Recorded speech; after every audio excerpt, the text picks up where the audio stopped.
The rain in Seoul didn't wash away the filth. It just made the neon lights bleed. Malia Brown stood in the shadow of a crumbling brick alleyway, the hem of her last designer trench coat soaked through, facing three men whose smiles held no warmth. Her father's debts had finally come knocking, and they weren't looking for cash. They were looking for blood. "Please," she whispered, her voice steady despite the hammer of her heart. "I just need one more week." "You've had a month, Malia," the lead collector sneered, reaching for her throat. "Time for the interest to be paid in skin." The man's hand stopped midair. A black sedan, as silent as a predator, glided to the curb. The back door opened, and the air seemed to drop 10 degrees. Out stepped Shin Tae-ho. He was a vision of lethal elegance in a charcoal three-piece suit, his signature black signet ring catching the light as he adjusted his cuff. "I don't like people touching things that haven't been appraised yet," Tae-ho said, his voice a low, melodic threat. The collectors vanished into the night like smoke before a gale. Tae-ho didn't look at them. His piercing obsidian gaze was fixed entirely on Malia. He stepped closer, the scent of expensive sandalwood and cold rain clinging to him. He looked at her not with pity, but with the clinical hunger of a man who had just found a missing piece of his empire. "Malia Brown," he mused, his eyes tracing the defiant curve of her jaw and the rich glow of her skin. "The fallen princess of the Vance Brown estate. You're drowning, and I happen to need a very specific kind of life raft." "I don't take charity from monsters," Malia spat, though she was shaking. Tae-ho laughed, a dark, dry sound that sent shivers down her spine. He stepped into her personal space, his hand coming up to tilt her chin toward him. His touch was electric and terrifying. "This isn't charity, Malia. It's an acquisition. Marry me. Give my illegitimate rise the respectability of your family name for 1 year, and I will erase every debt your father ever signed. You'll live in my penthouse, wear my diamonds, and play the part of the devoted wife." He leaned in, his lips hovering inches from hers. "And don't worry, I have no interest in your heart. Rule number 1, this is strictly business. I won't touch you. You have my word." Malia looked into his cold, beautiful face and knew she was making a deal with the devil. But as he held out his hand, she realized she'd rather be in his hell than on the streets. She took it. The penthouse was a cathedral of glass and cold white marble, perched so high above Seoul that the city's chaos looked like nothing more than a collection of silent, glowing ants. Malia stood in the center of the sprawling living room, her damp trench coat feeling like a shroud against the pristine, minimalist furniture. Tae-ho didn't offer her a seat.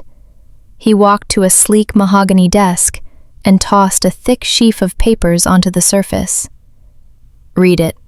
Sign it," he commanded, his voice echoing off the floor-to-ceiling windows. Malia approached the desk, her eyes scanning the legal jargon. It was a masterpiece of cold, calculating control.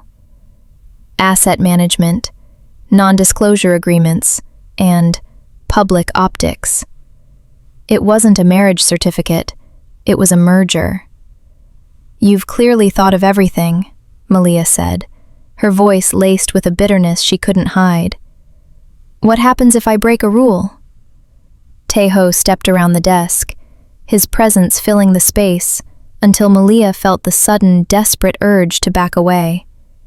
He didn't stop until he was standing directly in front of her, the sharp scent of his cologne, something metallic and expensive, filling her lungs. "I don't expect you to fail," he murmured, his gaze dropping to her lips before snapping back to her eyes. But let's be clear about the terms of our cohabitation. You will attend every gala, every board meeting, and every family dinner by my side. You will be the perfect, adoring wife of the Shin Syndicate's new head. In exchange, your father stays out of prison, and you stay in silk. He leaned down, his face inches from hers. Malia could see the faint, dark ring around his pupils, a depth that felt like looking into a predator's den. However, he continued, his voice dropping to a low, velvet rasp, the most important clause is the one you're likely most concerned with. This is a business arrangement. There will be no romance, no emotional entanglements, and absolutely no physical intimacy. I won't touch you, Malia. You are a crown jewel for my collection, meant to be admired from a distance, not handled.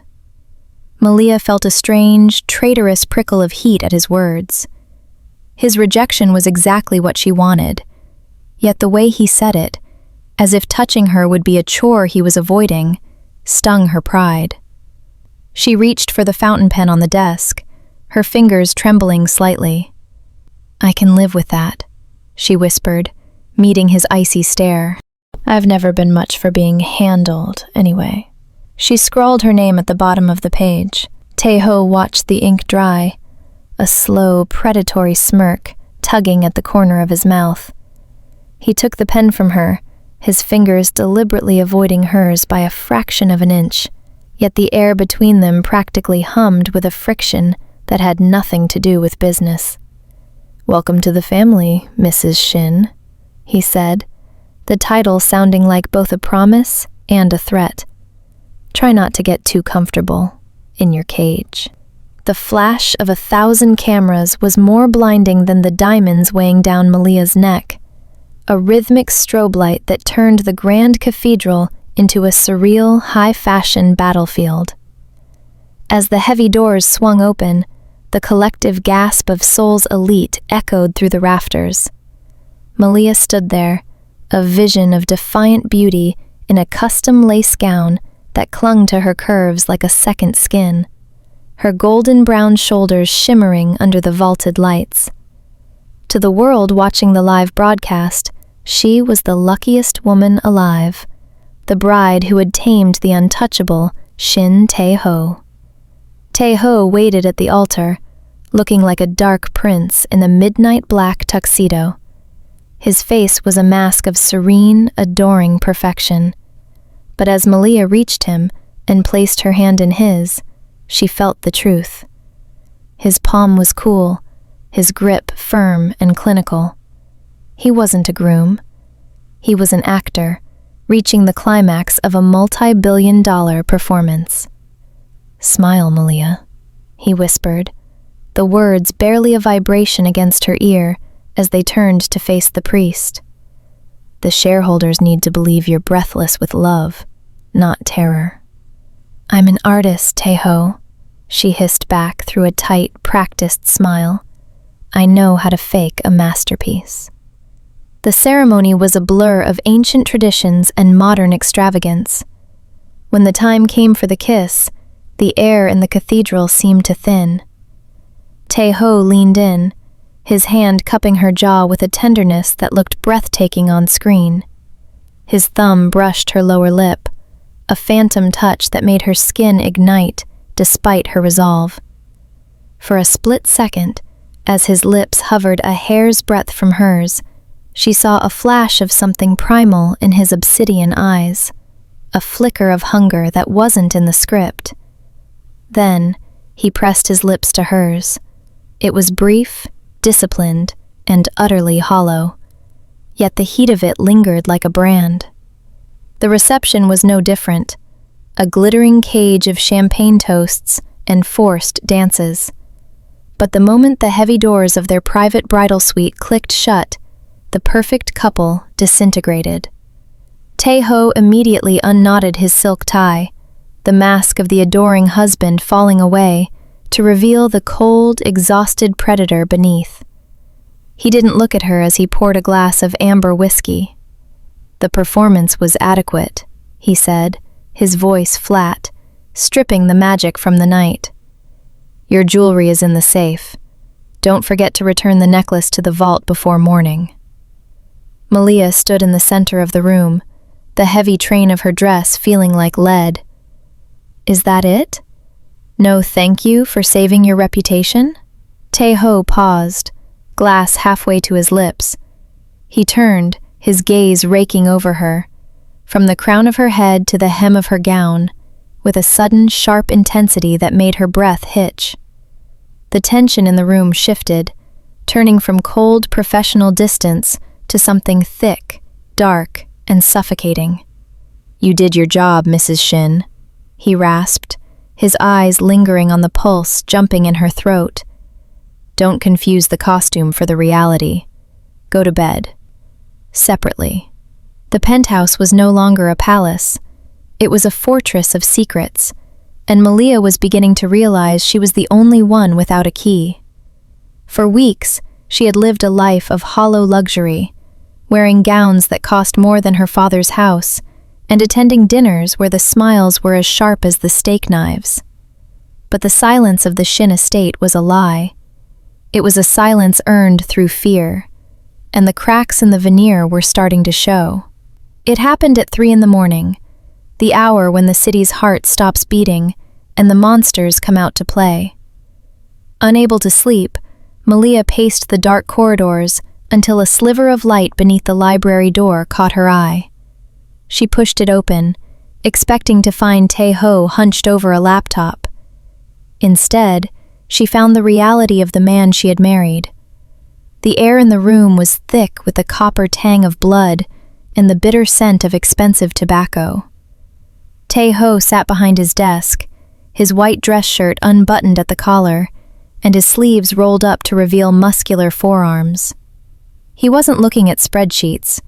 He was looking at a man kneeling on the Persian rug, a man whose face was unrecognizable, sobbing as he begged for a mercy that wasn't coming. 2 shadows stood behind the man, their hands on suppressed weapons. Tae-ho didn't flinch. He leaned forward, his black signet ring catching the moonlight as he gripped the man's chin.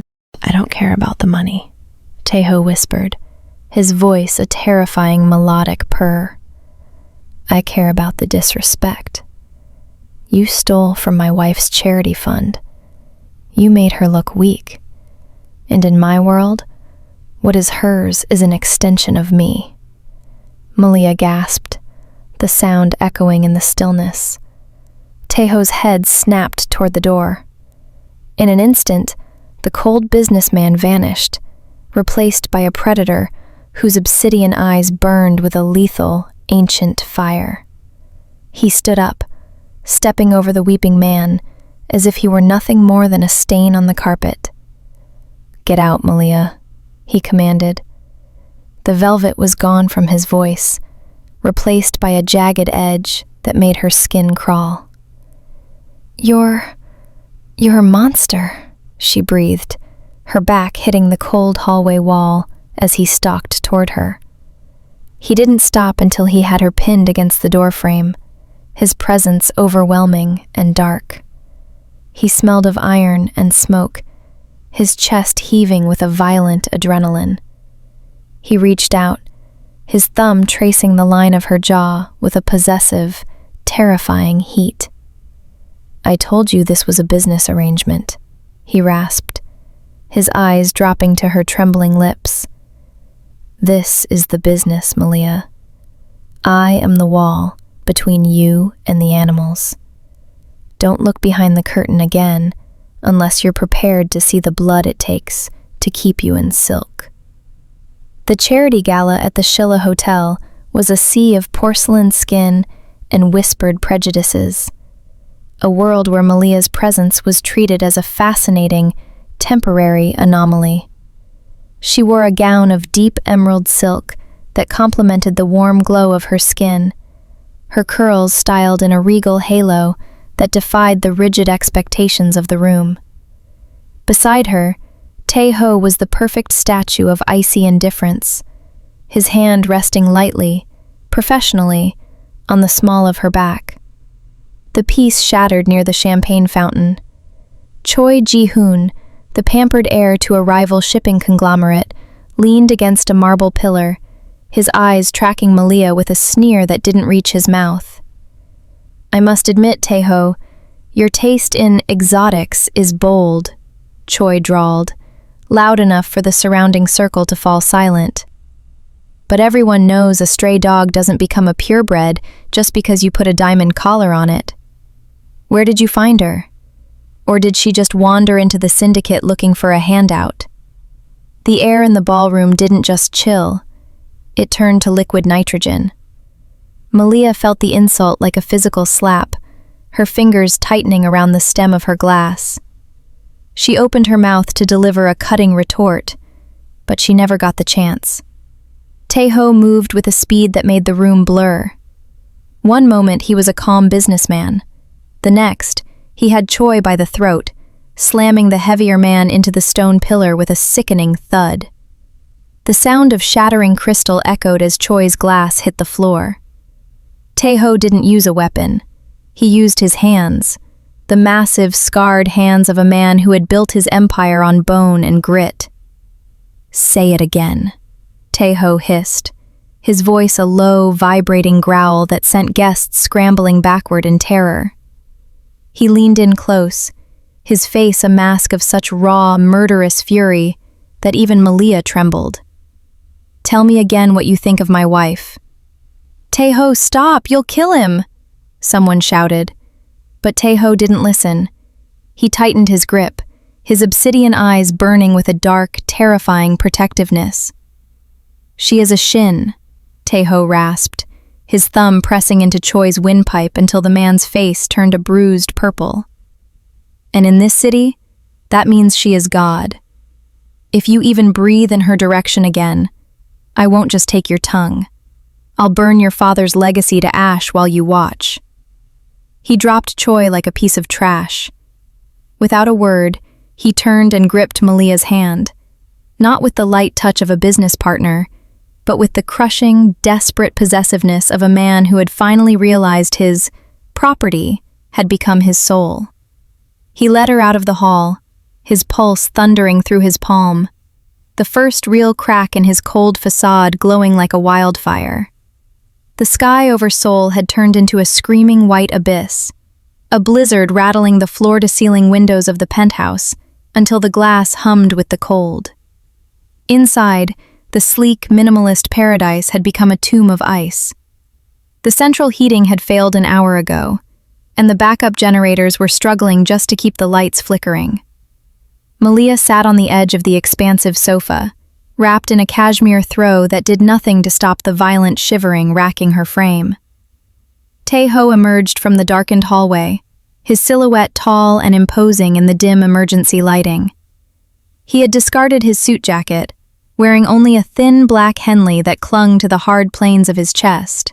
He looked at her, then at the frost beginning to bloom on the corners of the windows. "The temp is dropping too fast," he rasped, his breath visible in the air. "The guest wing is an icebox. My suite is the only room with a reinforced thermal seal. You're sleeping there tonight."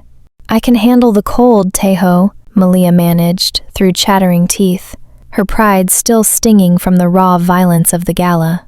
"It wasn't a request," he snapped, his obsidian eyes flashing. He crossed the room in 3 strides, stooping to scoop her up, blanket and all, as if she weighed nothing. When he set her down on his massive, silk-sheeted bed, the reality of their proximity hit her like a physical blow. The room was dark, lit only by the rhythmic flash of the blizzard outside. There was no guest bed, no second duvet. There was only the heat radiating from the man standing over her. "Get under the covers," he commanded, his voice tight. He climbed in on the opposite side, keeping a careful, rigid distance between them. For an hour, they lay in a silence so heavy it felt like a third person in the bed. But as the temperature plummeted further, the human instinct for survival overrode the cold iron of their contract. Malia found herself inching closer, to the only source of warmth in the room. Eventually, she felt a heavy, muscular arm slide around her waist, pulling her back against his chest. The no-touching rule didn't just break, it shattered. Tae-ho was a furnace. His skin was burning, his heart beat a slow, powerful thud against her shoulder blades. Malia let out a shaky breath, her body finally relaxing into his hard contours. His hand, scarred and large, splayed across her stomach, his fingers twitching as if he were fighting the urge to roam. "Malia," he whispered into the crook of her neck, his voice a dark, tortured vibration. "Go to sleep before I forget why I made that rule." The heat between them wasn't just about the storm outside anymore. It was a friction of the soul, a desperate magnetic pull that turned the bed into a battlefield. Every breath she took, every small movement he made, was a fresh agony. They were frozen in the dark, two predators pretending to be statues, while the fire between them threatened to burn the penthouse to the ground. The delivery arrived in a box of lacquered ebony, wrapped in a silk ribbon the color of dried blood. Malia, still flushed from the lingering tension of the night before, reached for the card, expecting another hollow tribute from a syndicate sycophant. But as her fingers brushed the lid, the heavy scent of crushed lilies, the flowers of the dead, hit her, and a faint, rhythmic ticking echoed from within. "Malia, get back!" Tae-ho's voice sliced through the room like a gunshot. He moved with a speed that defied physics, his hand catching the box and hurling it toward the reinforced glass of the terrace, just as the world turned into a deafening roar of fire and flying shards. The blast threw them both across the marble floor. Silence followed, thick with the smell of ozone and the ringing in Malia's ears. She felt a heavy weight on top of her, shielding her body from the falling debris. When she opened her eyes, she saw Tae-ho looming over her, his black shirt torn and a trail of crimson leaking from a cut on his forehead. His eyes weren't obsidian anymore. They were twin pits of hellfire. "Are you hurt?" he rasped, his hands frantically searching her face, her shoulders, his touch no longer clinical, but desperate. "Tell me you're not hurt." I'm fine," she whispered, her voice trembling. "Tae-ho, you're bleeding." The sight of her, terrified, covered in dust, but alive, seemed to snap the final thread of his restraint.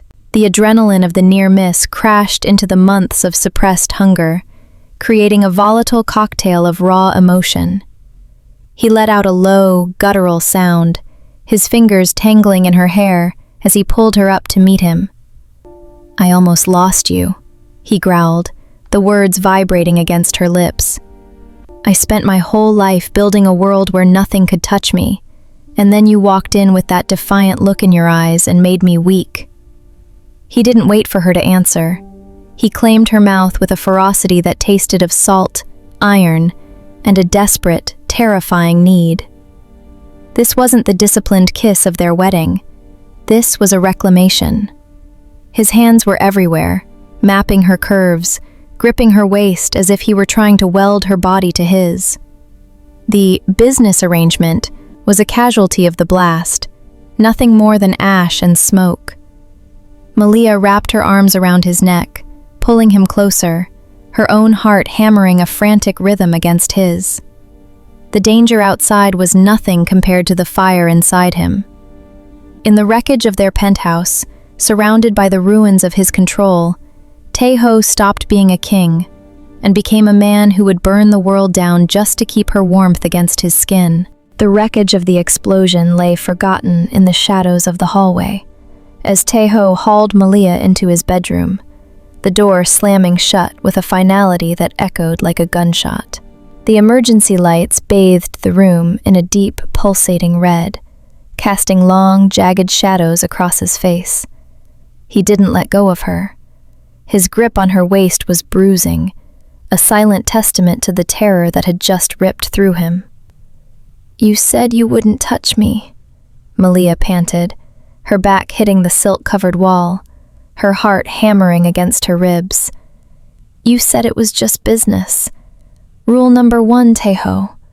You gave your word. Tae-ho stepped into her, his massive frame blotting out the light. He looked down at her, the blood from the cut on his brow smearing against his temple, making him look like a fallen god. He let out a dark, jagged laugh that vibrated deep in his chest. I lied, he rasped, the words dropping like heavy stones into the silence. I've been lying since the moment I saw you, standing in that rain-slicked alley. I didn't buy your father's debt to save a business, Malia. I bought it to own the only thing in this city I couldn't have. He leaned in, his breath hot and ragged against her ear. I've watched you for years. At the galas, on the stages, hidden in the back of your father's shadow. Every time you walked away from a man, I wanted to be the one you couldn't leave. The contract wasn't to protect you from me. It was to protect me from this. His hand came up, his thumb raking over her bottom lip with a devastating pressure. The business arrangement was a hollow shell, a lie he had told himself to maintain the illusion of control. But seeing her nearly stolen by a bomb had stripped away the last of his civility. I don't want your name for my empire, he growled, his gaze dropping to her throat, where her pulse was jumping frantically. I want your breath in my lungs. I want your skin against mine, until I can't tell where the monster ends and you begin. He claimed her then, not with the calculated precision of a businessman, but with the raw, unchecked ferocity of a man who had been starving for a lifetime. He lifted her, her legs instinctively locking around his waist as he pressed her into the mattress. The silk sheets were cold, but his body was a pyre. Every kiss was an admission of guilt, every touch a breach of the contract he had so carefully drafted. As he marked her, his black signet ring cold against her heated skin, Malia realized the truth. The king hadn't just broken his rules. He had burned the entire kingdom down just to stand in the ashes with her. The 365th day dawned not with a celebration, but with the cold, sterile scratch of a fountain pen. The penthouse was eerily quiet, the winter air outside finally still. Tae-ho stood by the window, his back to the room, looking out over the empire he had secured. On the mahogany desk sat a set of papers, the dissolution of their marriage, and a check that would ensure Malia never had to look at a price tag again. The debt is cleared. The time is up, Tae-ho said, his voice flat, stripped of the fire that had consumed them only nights before. He wouldn't turn around. He couldn't. Your car is waiting downstairs. You're free, Malia.